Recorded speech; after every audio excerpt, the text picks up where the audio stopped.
정치권 관심 뉴스 짚어보는 포커스 나이트 시간입니다. 오늘은 최수영, 김준일 두 분 평론가와 함께하겠습니다. 두 분 안녕하십니까?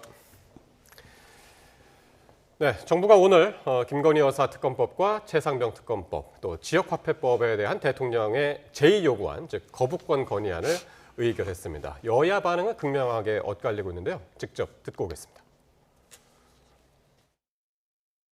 사건의 진실 규명이 아닌 반복된 제2요구권 행사를 유도하는 위헌적이고 정쟁형 법안에 대해서는 어떠한 타협도 없이 법과 원칙에 따라 대응해 나갈 것입니다. 우리 헌법은 대한민국은 민주공화국이라고 규정하고 있지만 현실은 김건희 왕국을 방불케 합니다. 윤석열 대통령은 국민의 뜻에 따라 즉시 특검을 수용하십시오. 그래야 국민께서 대한민국이 김건희 왕국이라는 의심을 거두지 않겠습니까? 영부인 특검법은 특정 개인을 타깃으로 온갖 루머와 의혹을 모아놓은 특검법입니다. 제의를 하게 되면 우리 국민의힘 의원들은 다시 한번 하나로 똘똘 뭉쳐 폐기시킬 것입니다. 무한 반복되고 있는 야당의 원내 정쟁 공세도 결국 그 목적은 정권 퇴진 빌드업입니다.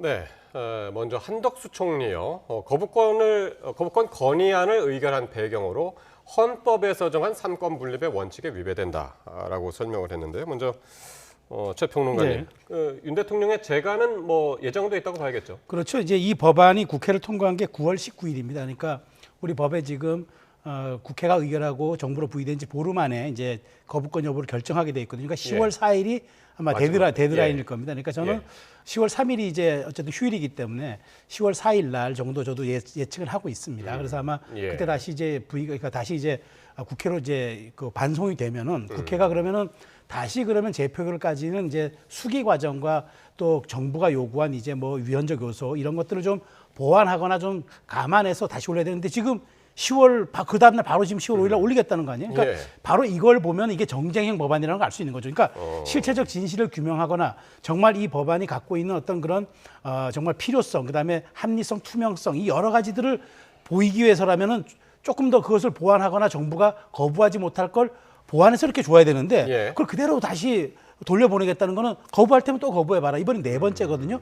5번째를 유도하겠다는 거 아닙니까? 이건 바로 말 그대로 정쟁형 법안인 거고 위헌 요소가 가미된 거기 때문에 정부 입장에서는 상권 분립도 상권 분립이고 이렇게 위헌적이고 정쟁형 법안에 대해서 정부가 덜커덕 사인해 줄 수는 없는 거죠. 그렇기 때문에 특히나 다른 정쟁형 법안도 법안이지만 지역화폐법 같은 경우도 아니 그러면 민주당 자치단체장이나 당론을 따를 수 있지만 국민의힘 자치단체장은 난 이거 하지 않을래 할 경우는 법으로 강제하면 어떻게 되겠습니까? 그러니까 정부의 예산권도 예산권이고 지역 자치성도 침해할 수 있는 그런 법안이기 때문에 이 3법에 대해서는 정부가 저는 거부권 행사하는 게 맞다 그렇게 생각합니다. 그렇군요.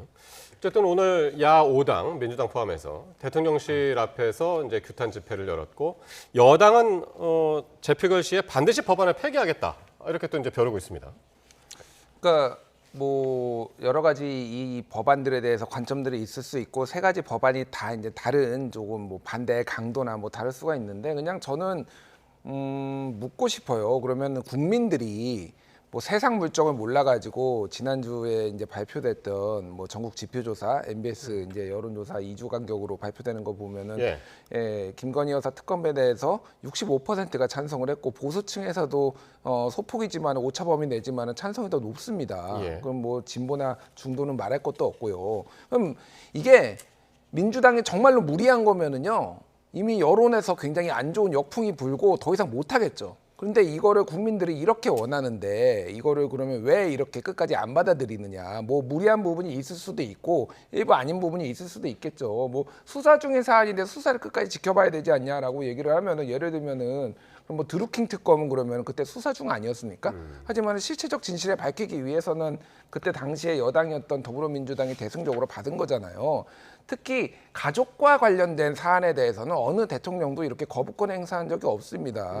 그러니까 특검이 됐든 수사가 됐든 다 검찰 수사 받았고 포토라인 섰고 했는데 왜 김건희 여사만 이거는 절대 안 되는 건지 국민들이 계속 묻고 있는 거예요. 그게 이제 각종 지지율에서 이제 다 바닥을 찍는 이유로 지금 나오는 게 아닌가 그렇게 보여집니다. 어쨌든 윤 대통령의 거부권은 어느 정도 지금 예정이 돼 있는 상태고 이제 관심은 그러면 이제 다시 국회로 넘어와서 특검법 재표결에 이제 관심이 쏠리는데 여당에서는 단일 대우에 이제 지금 공을 들이고 있는 것 같습니다. 제가 보기에도 큰 문제는 없을 것 같아요. 그러니까 예. 민주당은 지금 무언가 지금 말하자면 국민의힘에서 균열 요소가 있을 것 같고 조금 이렇게 할 것 같은데 네. 이른바 최상병 특별법 같은 경우에는 특검법 같은 경우에는 뭐 안철수 의원 같은 경우는 계속적으로 지금 찬성표를 던졌으니까 네. 앞으로도 찬성표 던질 가능성이 높겠죠. 근데 네.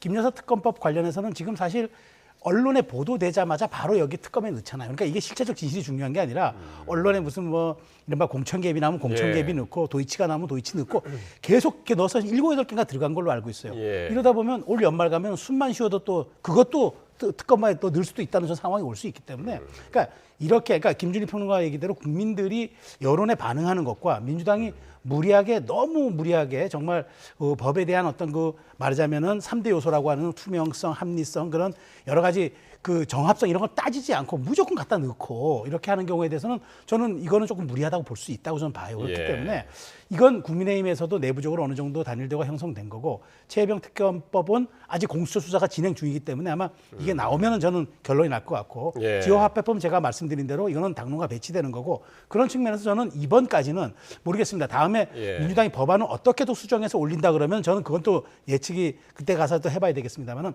현재 이런 구성 요소로 다시 재의결을 한다 그러면은 예. 저는 어쨌든 부결의 길을 걸을 거라고 봅니다. 그렇군요. 일단 그 세 가지 법안 중에서 이제 김건희 특검법 여기서 이탈표가 나올 가능성에 대해서는 요즘 상당히 지금 논란입니다. 특히 왜냐하면 이제 오늘 리얼미터 조사도 나왔습니다만은 그 대통령 지지율하고 당 지지율 동반 하락의 주요 원인이 김 여사와 관련된 부분이 이제 많다라는 이제 그런 해석이 나오면서 당 내부 분위기가 좀 심상치 않다 이런 이야기들도 좀 나오고 있어서 말이죠. 그러니까 내부 분위기가 심상치 않은 거는 맞는 것 같습니다. 사실 네. 뭐 이제 제가 뭐 많은 국민의힘 의원들을 만난 건 아니지만은 몇 분 만나 보면은 약간 어떻게 이거를 쉴드를 뭐 소위 말해서 옹호를 해야 될지 솔직히 잘 모르겠다 뭐 이런 말씀을 하세요. 그러니까 예. 그러니까 이제 그것과 또 이제 표결을 하는 거는 좀 다른 분위기인 것 같아요. 특히 최근에 이제 유난 갈등이 지속이 되면서 예. 한동훈계 의원들이 좀 위축된 모습들이 많이 보여요. 아. 이탈하는 모습도 조금 보이는 것 같고. 뭐 최근에 이제 언론 보도에 따르면 최근에 뭐 등산을 가기로 했는데 몇몇 의원들이 참석을 안 했다. 뭐 네. 한동훈 대표, 뭐 한동훈계가 모여서 뭐 이런 언론 보도도 있더라고요. 예, 그래서 예. 뭐잘 모르겠습니다. 근데 정확하게는 모르겠지만 어쨌든 좀 위축된 모습이 보여서 예. 특히 지금 같은 분위기에서는 누군가 소위 말해서 총대를 매야 되거든요. 네. 그러니까 예를 들면은 이재명 대표 체포동의안 가결 부결 그때 투표가 있었잖아요. 예. 그때는 이재명 대표가 본인이 영장 실질 심사 받겠다고 약속하지 않았느냐라고 하면서 그 반대하는 의원들이 나와서 설득도 하고 뭐 주장도 하고 언론 인터뷰도 하고 그랬단 말이에요. 근데 국민의힘 의원들은 지금 그런 김건희 여사 이거 옹호 못하겠다라고 생각을 할지언정 말을 못해요. 어디 언론에 나와서 그걸 공개적으로 하시는 분들이 한 분도 없잖아요. 그러니까 총대를 예. 맨 사람이 한 명도 없다. 의인 10명이 없다 뭐 이런 얘기도 나옵니다. 그래서 뭐 모르겠습니다. 표결은 어떻게 될지 모르겠으나 기본적으로 지금 이게 당장 선거가 없기 때문에 보궐선거를 그렇게 크게 보지 않고 선거가 없기 때문에 그런 건데 이게 언제까지 이렇게 버틸 수 있을 것이냐는 좀 의문이야. 반등의 요소가 없어요. 지지율이 지금. 예. 조 평론가는 어떻게 보시나요? 그러니까 지금 당내 분위기가 뭐 어떨지는 모르겠지만 그게 이제 표결까지 뭐 이어지겠느냐 이제 그런 말씀이거든요. 저도 동의하는 게 이제 일부 이제 국회의원들이 헌법기관이잖아요. 지역에서 듣는 여론, 그다음에 특히나 이제 뭐 언론을 상대하기 때문에 언론에도 기자들이 하는 얘기들은 늘 듣지 않습니까? 네. 근데 그런 걸 듣다 보면은 여러 가지 지금 우리 여권의 스탠스가 이게 맞느냐 고민할 수는 있어요. 그러니까 예. 지금 더더군다나 지지율이 우하향하는 이런 시점에서 더군다나 그 지지율은 국정 지지율, 당 지지율, 대표 지지율이 트리플 하락을 하는 그런 상황에서 예. 우리가 이런 스탠스를 갖는 게 맞는 것인가 고민할 수는 있어요. 그렇지만 예.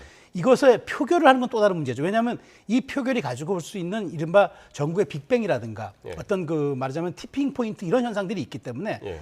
그런 생각과는 별개로 최소한 이런 것에 대해서 우리가 당론에 대한 어떤 그런 합의 없이 문을 열어줄 경우에 민주당이 원하는 탄핵 빌드업이 그냥 완성되는 거니까 예. 실체적 진실을 윤상현 의원도 그런 얘기를 했더라고요. 실체적 진실을 규명하는 것과는 별개로 이 법이 그걸 요구하는 게 아니라 정쟁형 법안임이 분명하기 때문에 네, 의원들은 양심을 걸고 저는 반대할 거라 봐요. 예. 예. 마지막으로 이 주제 마지막으로 네. 김평론가님 지금 이제 4일 날, 금요일 날 만약에 이제 윤 대통령이 거부권을 행사하면은 5일이 토요일인데도 불구하고 그날 본회의 열어서 이거 재표결 하겠다는 게 민주당 계산이잖아요. 예. 그렇게 서두르는 이유가 있습니까 지금? 그러니까 뭐 10월 10일이 이제 공소시효, 4월 10일이 선거였으니까 6개월에서 선거법 공소시효가 10월 10일이니까 예. 그 전에 이거를 처리해야 된다라는 뭐 말을 이제 우원식 국회의장도 오늘 CBS 라디오 나와서 뭐 얘기도 하고 그랬는데. 예. 근데 저는 궁금한 게 이게 만에 하나 통과가 된다고 하더라도 예. 그러니까 기소까지 10월 10일 이전에 할 수가 있느냐는 좀 의문이에요. 그러니까 특검을 구성을 하려면은 그러면 예. 특검을 야당이 추천을 하고 뭐 국회에서 추천을 하고 이거 대통령이 이거를 예. 선택을 하는 과정이 있잖아요. 예. 그러고 바로 이게 뭐 기소를 할 수가 있는 건지 법리적으로는 민주당에서는 이거를 일종의 이제 특검이 구성이 되면은 이게 예. 뭐 일종의 기소 중지처럼 뭐 되는 그런 식으로도 될 수 있다라고 얘기했는데 저는 잘 이해가 안 가고 솔직히 예. 10월 10일에 집착을 할 필요가 있느냐 그 생각이 들어요. 그래서 정무적으로 본다라면은 오히려 지금 이번 국정감사가 김건희 국감이 될 것이다 이런 얘기가 나오고 지금 주요 증인들 그 알파벳 E 씨, 네. 그러니까 예전에 이제 그 명태균 씨하고 측근이었고 김영선 의원의 회계 책임자 이제 보좌관도 지냈다 비서관도 네. 지냈다는 분 이분이 지금 국회 증언대에 서면서 예. 무슨 녹취나 무슨 발언이 나올지 모르는데 그런 거를 봐가면서 사실은 국민 여론도 좀 살피면서 하는 게 맞지 않나 굳이 이렇게 서두를 일인가? 근데 어쨌든 근데 민주당에서는 그리고 또 하나 이제 실무적인 문제가 뭐가 있냐면은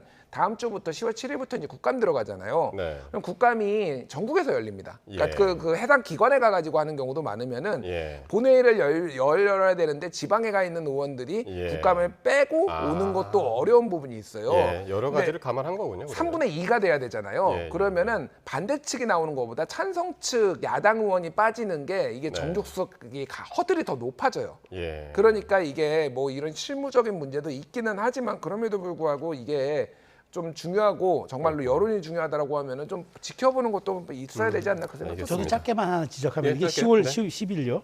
아니 그러니까 여기 이렇게 김평로가 말대로 이걸 이렇게 한다는 거 아니에요? 10월 10일 만약 이게 통과되면은 네. 그러니까 공소시효를 없애겠다는 거잖아요. 이 말하자면 선거법 그 공직선거법 위반에 4월 대해서 10일에 6개월이면 그 6개월 10월 10일이니까. 자, 이게 공직선거법은 여야가 합의로 한 선거법이에요. 근데 이거를 이렇게 김건희 여사 특검에 갖다 얹어가지고 이걸 그대로 이것만은 그럼 따로 띄어서 공소시효 없이 간다?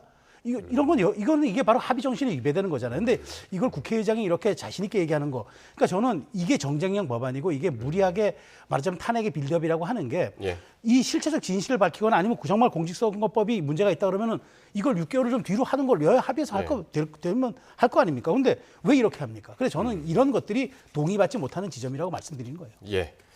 알겠습니다. 자, 언제 또 이제 재표결이 이루어질지 거부권 행사한 다음에 또 언제 이루어질지 한번 지켜보기로 하고요. 자, 최근에 지난주 금요일이었죠. 국회에서 윤 대통령 탄핵을 주장하는 행사가 열린 것을 두고 논란이 커지고 있습니다. 먼저 그 영상부터 보고 오겠습니다.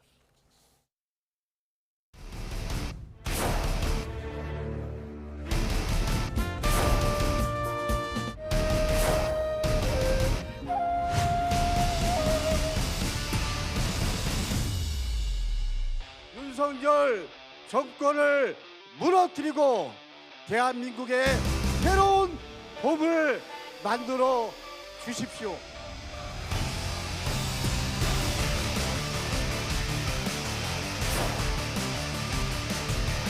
그래서 그런 행사를 벌이는 것을 유인하는 것에 대해서 정말로 금치 못하겠다.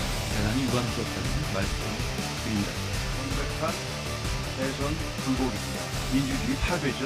이제 우리 당도 국회에서 이재명 구속의 밤 행사를 열어야 할 것 같습니다. 이재명 구속의 밤 행사를 열어야 할 것 같습니다. 탄핵 문제와 같은 상당히 중요한 사안에 대해서 개별 행동이 당 차원의 입장인 것처럼 오해할 수 있는 것, 그건 좀 그런 현상이 생기지 않도록. 시민은 이미 대통령을 심리적으로 탄핵했습니다. 제1야당인 더불어민주당을 탄핵할 결심을 해주십시오.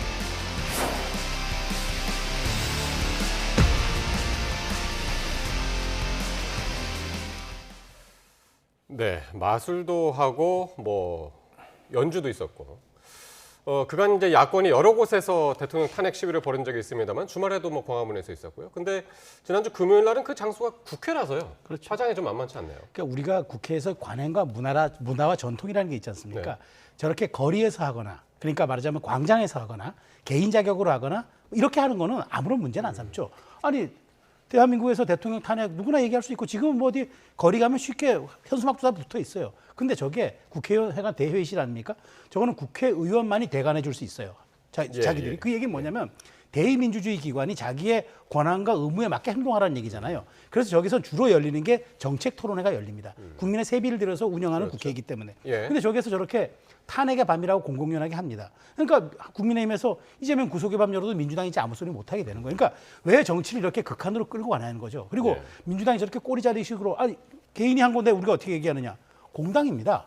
이재명 대표 지금 재판 과정 무관하다고 과연 가슴에 손을 얹고 얘기할 수 있을까요? 전 그런 측면에서 이렇게 무리하게 가면은 이게 민주당으로도 고르스단이 돌아가는 부메랑 현상이 나타날 수밖에 없습니다. 금도를 지켜야죠. 그러니까 지금 화면에 나오는 지금 민주당의 강두구 의원이 그 대관을 신청을 했고 그게 그래서 이제 그 행사가 이제 열린 것 아니겠습니까? 민주당에서는 근데 좀 이제 개인 의원의 개별 행동이었다. 이게 좀 거리를 두는 것 같습니다. 뭐 강덕구 의원이 뭐 지도부인 것도 아니고 네. 그래서 이거를 뭐 당 차원에서 이를테면 후원하거나 뭐 한 거는 아니니까 뭐 그거가 인지를 하고 있었더라도 이제 어느 정도 거리를 두려고 하는 거 정확하게 이게 맞는 것 같아요. 그리고 오늘 우원식 국회의장이 또 이제 라디오 나와서 인터뷰한 거를 보면은 예. 대관이라는 게 사실 이제 기능적으로 이제 심사를 한다는 거. 왜냐하면 세부적인 내용들을 다 들여다보기 시작하면은 이거를 검열이다라고 의원들이 반발할 수 있기 때문에 국회 사무처에서 국회 사무처에서는 예. 이제 기능적으로 기계적으로 좀 보는 부분이 있는데 이렇게 반발이 심하면은 서로 예. 좀 여야 이제 협의를 해가지고 개선할 점을 찾겠다 뭐 이렇게 얘기를 한 것 같습니다. 오늘 무슨 행사 어떤 뭐 내용이 뭐예요? 이렇게 뭐 들여다보지 않는다는 거죠. 일반적으로는 들여다보지 않는다라는 거죠. 예. 그러니까 이제 이게 뭐 이제 국회 사무처에서 아무래도 우원식 국회의장이 민주당 출신이다 보니까 중립 의무를 저버리고 이렇게 한 거 아니냐 이런 비판들이 나오니 이제 한 것 같습니다. 그래서 저는 뭐 일단은 뭐 정무적으로 좀 부적절한 것 같아요. 왜 그러냐면 어쨌든 국민의힘에서 이렇게 반발할 수 있는 빌미를 좀 제공한 거 예. 민주당 입장에서 보면은 굳이 이렇게 해야 되나? 그러니까 강덕구 의원의 좀 개인 플레이라고 저는 이렇게 봐요. 이게 굳이 여기에서 그러면 탄핵의 밤 행사를 하려면 탄핵이 더 잘 되는 것도 아니잖아요. 그러니까 누군가의 불만을 좀 달래는 그래서 네. 여기에 참석한 사람들도 야 우리가 국회에서 이 행사를 열지는 몰랐다. 탄핵을 얘기할지 몰랐다. 이런 약간의 만족감을 준 거 빼놓고는 사실은 예. 별게 없어요. 그래서 다른 건 모르겠고 그러니까 그 부분은 좀 그러니까 강덕구 의원이 오바했다라고 보고 다만 이제 탄핵이라는 말이 윤상현 예. 의원도 이거 우리 스스로 이 특검법 받으면은 탄핵 문을 여는 꼴이다 뭐 이런 얘기를 하잖아요. 예, 예. 그러니까 탄핵이란 말이 너무 이제 쉬워졌다 사실은. 국민의힘에서도 맨날 탄핵 하고 있는데 저는 궁금한 게 뭘 잘못을 했길래 특검을 받으면은 탄핵으로 간다라고 국민의 의원들은 그렇게 맨날 주장을 하시는지 진짜 궁금합니다. 예. 저는 짧게만 사실관계 네, 하나만 네. 좀 말씀드리면 지금 민주당에서 김민석 의원이 자꾸 이제 뭐 계엄령 얘기하고 왜 탄핵도 굉장히 빌드업을 많이 하잖아요.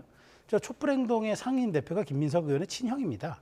그 김민홍 교수. 그래서 저는 예. 그런 경우들도 그러니까 이번에 저 연 행사의 주체가 촛불행동 아니었습니까? 예. 이번 행사에서도 참여했었죠. 그래서 저는 참여했었죠. 이런 거죠. 그러니까 보이지 않게 민주당과 이런 고리들이 있기 때문에 많은 국민들이 이 단체의 순수성이라든가 그다음에 이렇게 주장하는 바에 대해서 동의하기 좀 어려운 지점도 있다. 예. 더군다나 수석 최고위원과 어쨌든 연관성이 이런 문제이기 때문에 계엄이라든가 이런 얘기들이 왜 나왔는지를 한번 곱씹어보는 계기도 된다는 생각이 예. 듭니다. 근데 어쨌든 민주당 자체에서는 좀 이제 선을 개별 긋고 행동이다라고 있죠. 이제 선을 긋는 반면에 조국혁신당에서는 지금 탄핵을 결심할 때다라고 이제 민주당한테 이제 이야기를 하고 있단 네. 말이죠.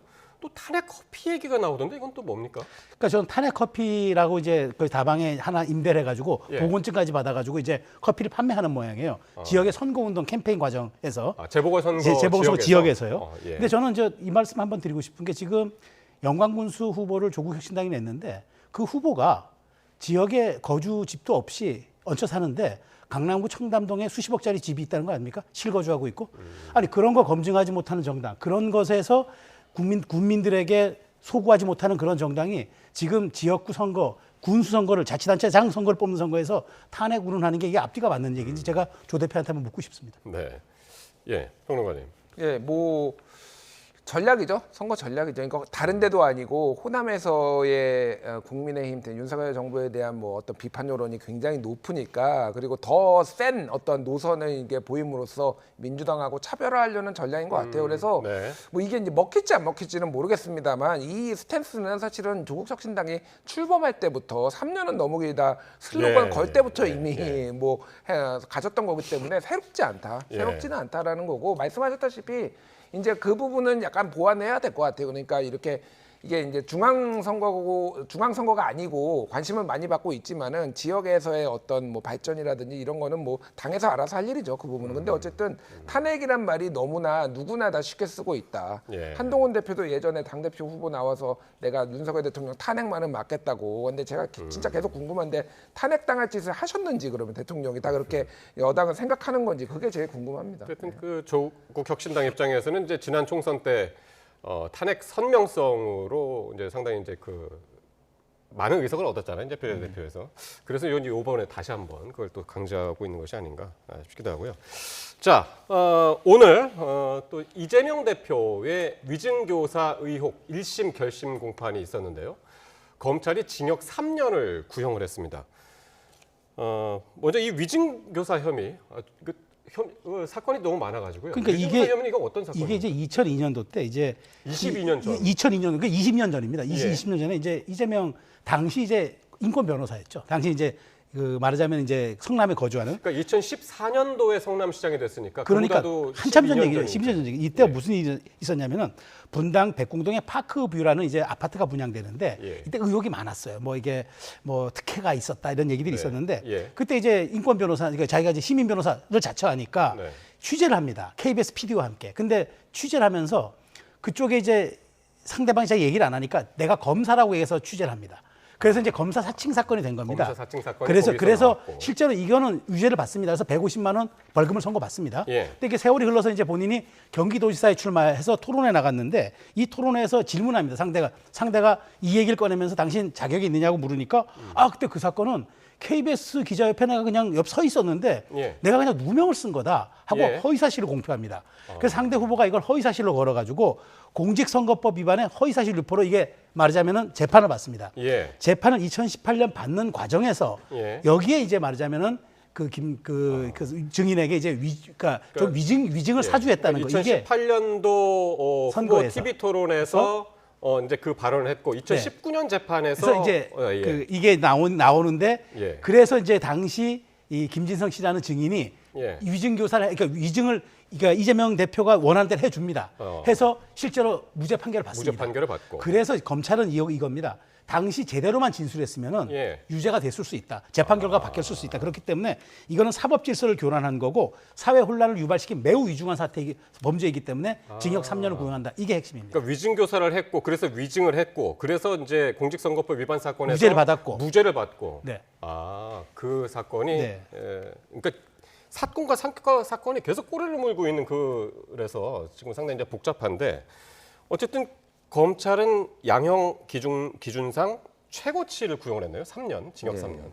뭐 검찰이 최고 형량 구형하는 거는 뭐 이상하지 않죠. 뭐 이상하지 않다라는 게 지난번에 선고가 아니고 일단 구형이니까요. 예, 그리고 네. 공직선거법 위반도 징역 2년으로 최고 구형을 했잖아요. 그랬죠. 그러니까 검찰은 일관되게 지금 좀 거치게 얘기하면 이재명 나쁜 놈 해가지고 그냥 최고 구형을 지금 계속 때리고 있다. 뭐 이렇게 보시면 될 것 같고 별로 큰 의미는 없고.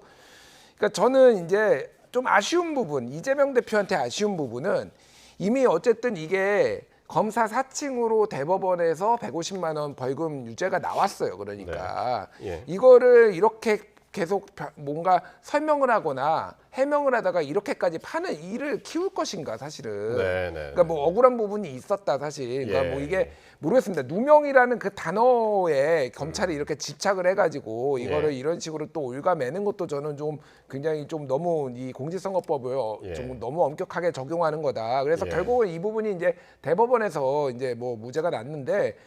그러니까 뭐 모르겠습니다. 그러니까 이게 꼬리에 꼬리를 물고 이런 식으로 완벽하게 이게 좀 대범하게 그냥 털고 넘어가도 될 일을 이재명 대표가 이런 식으로 계속 뭔가 꼬리에 꼬리를 물고 이런 식으로 논란을 일으켜가지고 여기까지 오는 게 좀 예. 안타깝다 개인적으로. 그냥 예.